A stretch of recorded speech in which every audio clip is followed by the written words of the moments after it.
time to clean and neutralize chemical residue from your sprayer, don't reach for household cleaners like vinegar, ammonia, bleach, or general detergents.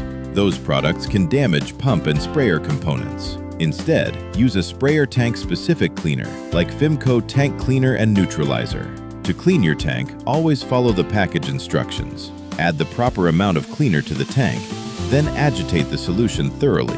Depending on your sprayer, that may mean shaking the unit or using the bypass valve to circulate the solution through the system.